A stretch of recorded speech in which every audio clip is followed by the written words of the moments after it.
إن الحمد لله نحمده ونستعينه ونستغفره ونتوب إليه ونعوذ بالله تعالى من شرور أنفسنا وسيئات أعمالنا من يهده الله فلا مضل له ومن يضلل فلا هادي له وأشهد أن لا إله إلا الله وحده لا شريك له وأشهد أن محمدًا عبده ورسوله يا أيها الذين آمنوا اتقوا الله حق تقاته ولا تموتن إلا وأنتم مسلمون يا أيها الناس اتقوا ربكم الذي خلقكم من نفس واحدة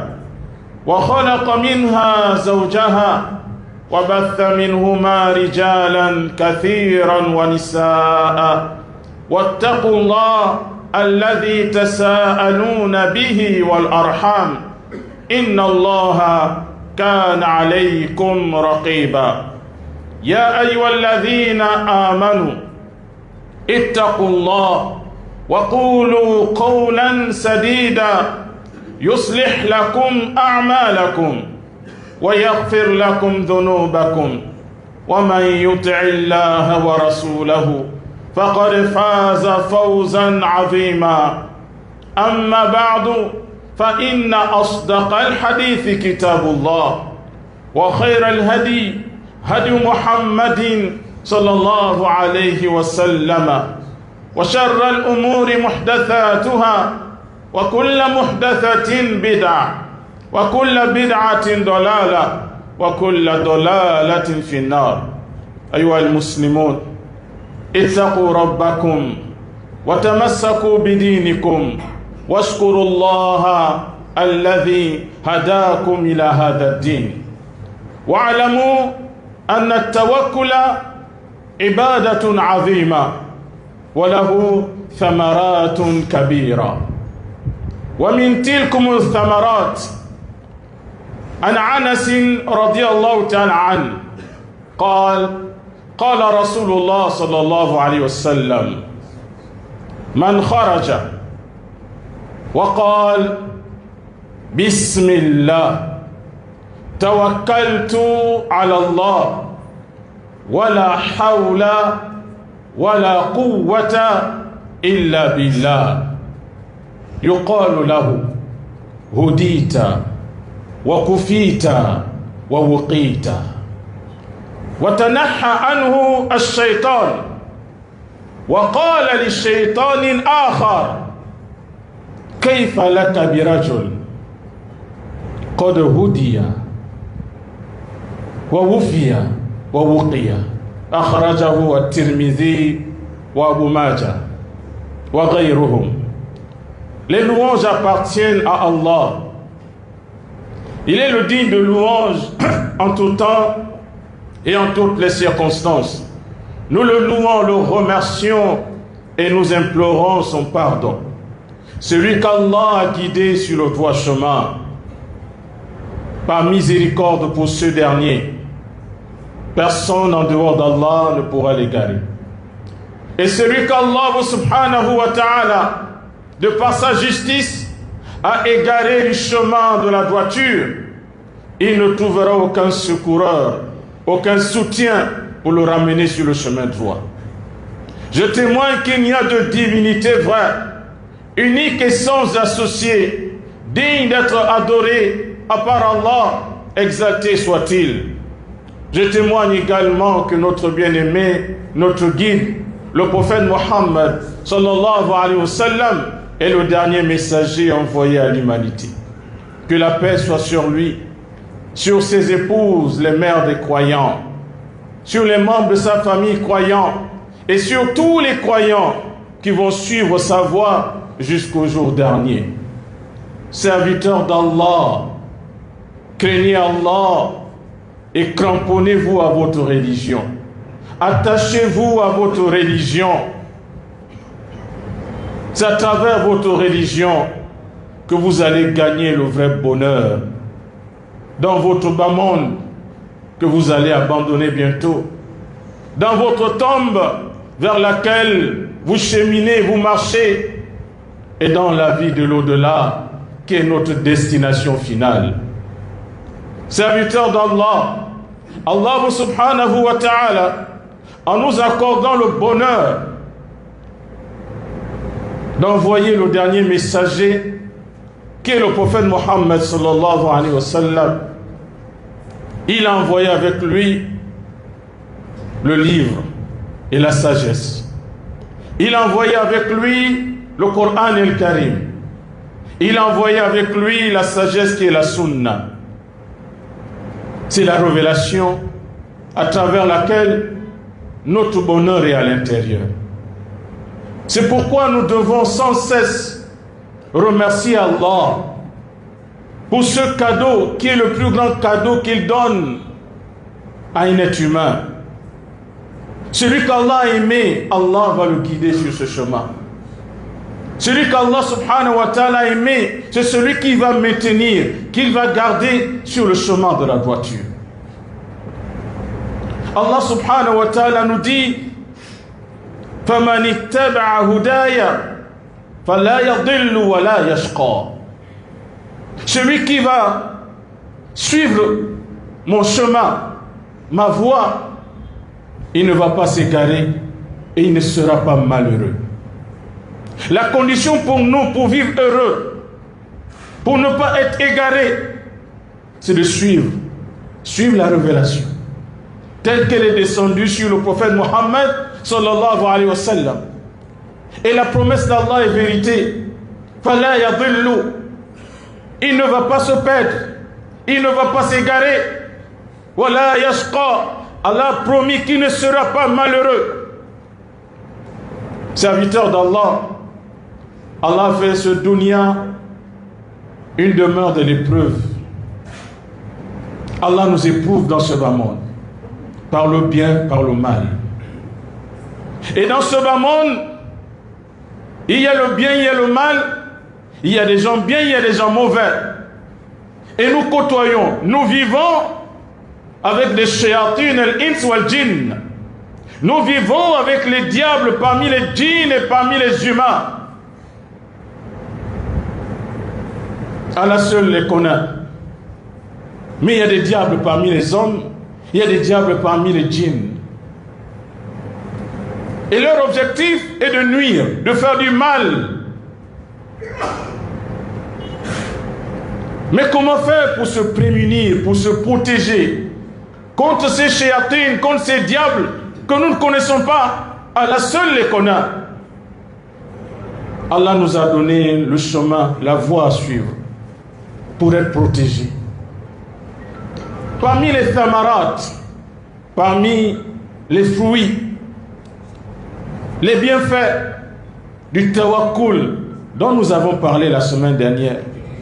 Le tawakkul, c'est le fait de s'en remettre à Allah, ou encore c'est le fait de placer toute sa confiance en Allah. Parmi les œuvres du cœur, min a'mal al-qulub, parmi les œuvres du cœur. Comment affronter les shayatines? Comment affronter les djinns? Comment affronter les démons? Ce n'est qu'en plaçant notre confiance en Allah.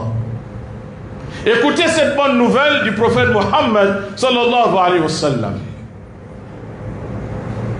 Vous savez, il est important de rappeler certains récits, certains faits, des histoires réelles.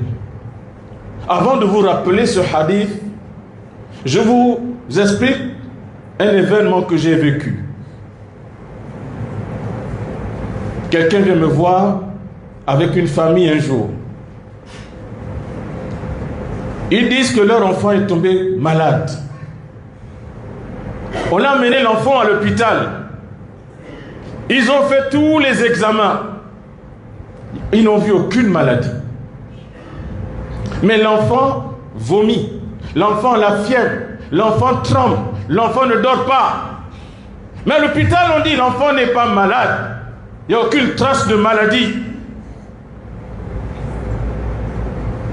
Alors la famille a décidé de venir voir l'imam pour chercher à savoir peut-être qu'il y a autre chose.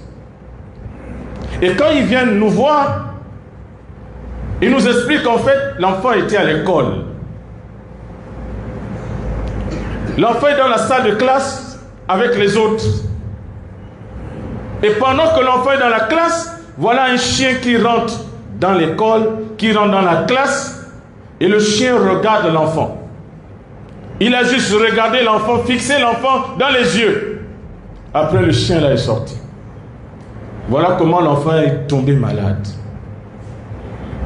La maladie vient donc de ce chien qui est en réalité un shaitan, un diable, un démon. Et il a fallu qu'on fasse la ruqya, la récitation du Coran sur cet enfant, et Allah a donné la guérison à cet enfant. Mais comment faire en sorte que nous ne vivions pas de telles situations? Pour que nos enfants ou nous-mêmes, on ne vive pas de telles situations. Nous savons le phénomène, que ce soit ici au Gabon ou ailleurs, même chez les Blancs ça existe, le phénomène des enlèvements des enfants. Des enfants qu'on kidnappe et en la suite on va les assassiner. Tu peux parfois donner tous les conseils à l'enfant, sois prudent, ne fais pas ceci, ne fais pas cela. Mais si tu t'es pas attaché à la révélation, l'enfant reste en danger. L'assurance, c'est dans la révélation. Et c'est pourquoi le prophète alayhi salatu wassalam nous a enseigné ce dhikr, cette évocation que nous devons pratiquer nous-mêmes et nous devons enseigner à nos enfants de leur jeune âge, avant de sortir de la maison. Papa, tu viens contrôler. Dis ceci. Maman vient contrôler. Voilà ce que tu dois dire. Faire répéter ça à ses enfants et expliquer qu'est-ce que ça signifie pour gagner le bonheur qu'il y a derrière ce dhikr. Anas ibn Malik, radiyallahu ta'ala anhu, il dit, le prophète sallallahu alayhi wa sallam a dit, celui qui sort de sa maison, avant de sortir de sa maison, il dit, Bismillah, tawakkaltu ala Allah, wa la hawla, wa la quwwata illa billah. Au moment de sortir de sa maison, il dit, au nom d'Allah, je place toute ma confiance en Allah. Il n'y a ni puissance, ni force qu'en Allah. On va lui dire, quand il a terminé, on lui dira, Hodita, wa kufita, wa wuqita. 3 bonheurs qu'il va avoir. On lui dira, tu seras guidé. On te suffira et tu seras protégé. À ce moment-là, le shaitan va s'adresser à un autre shaitan. Le shaitan qui a vu comment il a fait son zikr, il a fait son dua. Il va dire à un autre shaitan qui voudra l'attaquer. Il va lui dire, qu'est-ce que tu peux? Que peux-tu faire comme mal à celui-là qui a été guidé? Il a été protégé et Allah le suffit. Qu'est-ce que tu peux? Mes frères, arrêtons-nous un peu avec ces belles paroles. Tu sors de ta maison avant de sortir. Tu dis Bismillah. C'est-à-dire, par le nom d'Allah, je sors. Je sors avec le nom d'Allah. En demandant la protection, en demandant le secours, en demandant l'aide d'Allah. Avec le nom d'Allah, je sors. Bismillah. Ensuite, tu dis Tawakkaltu ala Allah. Je mets toute ma confiance. Je place toute ma confiance en Allah. Al-Hayy, Al-Qayyum, Alladhi la yamut. Allah subhanahu wa ta'ala nous dit-il pas Wa tawakkal ala al-Hayy alladhi la yamut. Place toute ta confiance en celui qui est vivant et qui ne meurt pas. L'unique, le seul, qui est vivant et qui n'a pas de commencement et qui n'a pas de fin, c'est Allah. Lorsque tu places ta confiance en Allah, tu places ta confiance en celui-là. La ta'khudhuhu sinatun wa la nawm. C'est celui, il ne somnole pas. Il ne dort pas. Tu places ta confiance en celui qui est tout-puissant, Al-Aziz. Tu places ta confiance en celui qui voit tout, As-Sami. Tu places ta confiance en celui qui voit tout, Al-Basir. Comment tu ne vas pas être dans le bonheur lorsque tu vas placer ta confiance en lui-même qui t'a dit وَمَنْ يَتَوَكَّلْ عَلَى اللَّهِ فَهُوَ حَسْبُهُ. Et quiconque va placer sa confiance en Allah, il n'a plus besoin de personne. Allah lui suffira. Allah va le suffire. Comment les magiciens peuvent l'atteindre? Comment les gangas peuvent l'atteindre? Comment les mujrimoun, les criminels peuvent l'atteindre? Ce n'est pas une simple parole, mes frères, non. Mais c'est une demande de protection auprès du protecteur, qui est Allah subhanahu wa ta'ala. Tawakkaltu Allah. Je place toute ma confiance en Allah. Ça veut dire que quand tu le dis, mon frère, il faut ressentir ça dans ton cœur. Il ne suffit pas de répéter pour répéter. Mais c'est que tu répètes, tu dois ressentir ça dans ton cœur. Wala hawla. Il n'y a pas de puissance. Wala quwwata. Il n'y a pas de force si ce n'est en Allah. Ça veut dire que je compte sur Allah dans tout ce que je ferai. Là où je pars, je ne compte pas sur ma force. Je ne compte pas sur ma puissance. Mais la véritable puissance, c'est la puissance d'Allah. La véritable force, c'est la force d'Allah. À partir de ce moment, quand tu as dit ça, yuqal, on lui dira, on te dira, on dira à ton enfant, on dira à ta femme, on dira à ta fille, on lui dira quoi? Hudita, tu seras guidé. On va te guider, on va t'orienter dans tout ce que tu vas faire comme affaire, jusqu'à ce que tu rentres à la maison.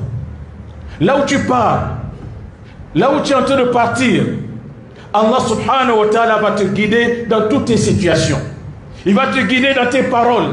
Il va te guider dans tout ce que tu feras, tes affaires, tes actes. On va te guider. Ça veut dire que tout ce que tu feras, Allah va veiller sur tout ce que tu vas faire. Hudita. Wa kufita. C'est-à-dire Allah subhanahu wa ta'ala te suffira. Wa wuqita. Allah subhanahu wa ta'ala te protégera. Tu seras protégé contre les shayatines, contre les diables, contre les mujrimoun, contre les djinns, les shayatines al-ins wal djinn. Allah va te protéger. Mon frère, ça nous coûte combien pour dire cette petite phrase-là? En moins de 30 secondes. Bismillah, tawakkaltu ala Allah, wa la hawla wa la quwwata illa billah. Même pas 30 secondes. Et tu vas bénéficier de tout ce bonheur-là. Qu'Allah nous préserve, qu'Allah nous maintienne dans ce chemin du bonheur et qu'Allah nous fasse mourir sur ce chemin. أقول قولي هذا واستغفر الله لي ولكم من كل ذنب فاستغفروه إنه هو الغفور الرحيم.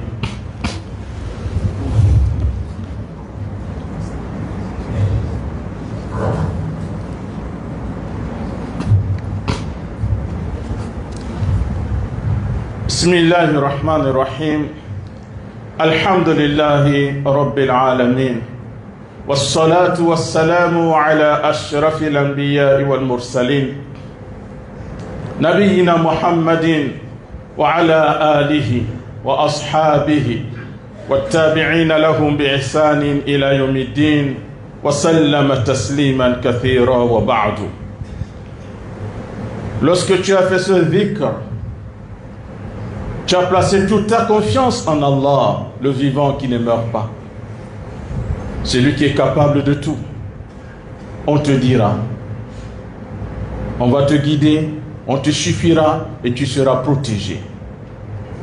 Le shaitan qui était à tes côtés, le diable qui était à tes côtés, sachant qu'il ne peut plus rien contre toi, quand il rencontre un autre shaitan qui veut te nuire, qui veut te faire du mal, il va lui dire, lui là tu ne peux pas. Lui là tu ne peux pas.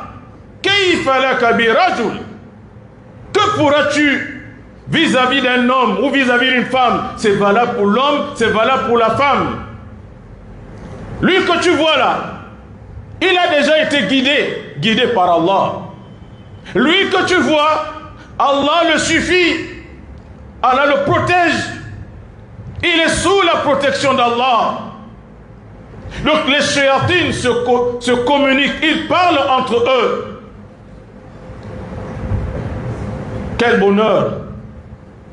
Rien que pour une phrase, une parole, Allah subhanahu wa ta'ala te garantit sa protection.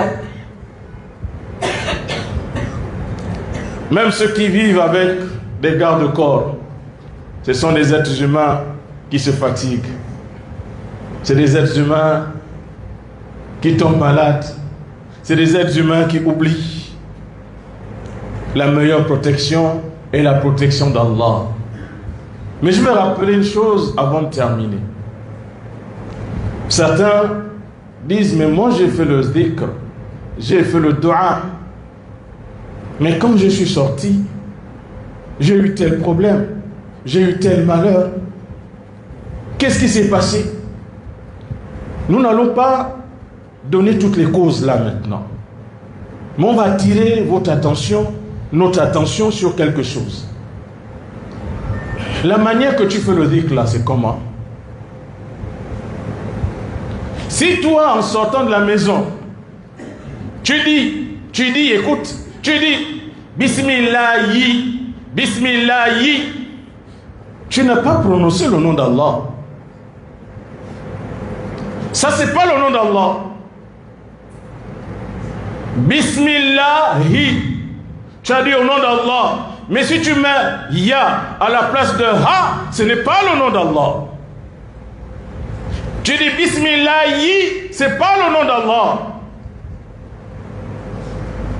Comment être surpris maintenant que quand tu sors, tu vas trouver le problème et tu dis, mais pourtant j'ai dit Bismillahi, mais ce n'est pas Bismillahi. Et ça, c'est à cause de quoi? Parce qu'on refuse d'apprendre notre religion. Tu dis, mais j'ai prononcé le nom d'Allah. C'est le nom d'Allah, mais si tu changes le nom d'Allah, est-ce que c'est normal? Ce n'est pas normal du tout. Donc mes frères dans la foi, il est important, si on veut avoir les résultats, on veut avoir les fruits de ces évocations, il faut le faire comme le prophète a enseigné. Et la seule façon de le faire, c'est d'apprendre. D'apprendre comment je vais prononcer ça, comment je vais prononcer ça correctement. Et tu ne peux pas le faire si tu n'apprends pas, mon frère. C'est pourquoi l'imam al-Bukhari, il a dit Al-ilmu qabla al-qawli wal-amal. Avant de parler et avant de pratiquer, on doit d'abord apprendre. Il faut apprendre. Et c'est quand tu as appris que tu vas appliquer la chose, l'adoration, tu vas l'appliquer correctement. Qu'Allah nous facilite. Et c'est pourquoi le prophète sallallahu alayhi wa sallam, il a dit Talabul ilmi faridatun ala kulli muslimin. Apprendre la religion, c'est obligatoire pour tout musulman. Parce que tu dois adorer Allah. Mais pour adorer Allah correctement, tu dois apprendre comment adorer Allah subhanahu wa ta'ala. Qu'Allah nous préserve et qu'Allah nous protège, qui protège nos femmes, qui protège nos enfants, qui nous préserve de tout mal, et qu'Allah subhanahu wa ta'ala nous maintienne dans ce chemin, le chemin d'Allah, le chemin de la vérité et le chemin, l'unique chemin qui conduit vers son agrément. Allahumma nas'aluka al-huda wal-tuqa wal-afafa wal-ghina. Allahumma nas'aluka bi asma'ika al-husna wa sifatika al-ulya. Nas'aluka ya rabbal alamin an tuwaffiyana muslimin wa talhiqana bis salihin. اللهم صل على محمد وعلى آل محمد كما صليت على إبراهيم وعلى آل إبراهيم إنك حميد مجيد وبارك اللهم على محمد وعلى آل محمد كما باركت على إبراهيم وعلى آل إبراهيم إنك حميد مجيد وآخر دعوانا أن الحمد لله رب العالمين قوموا إلى الصلاة يرحمكم الله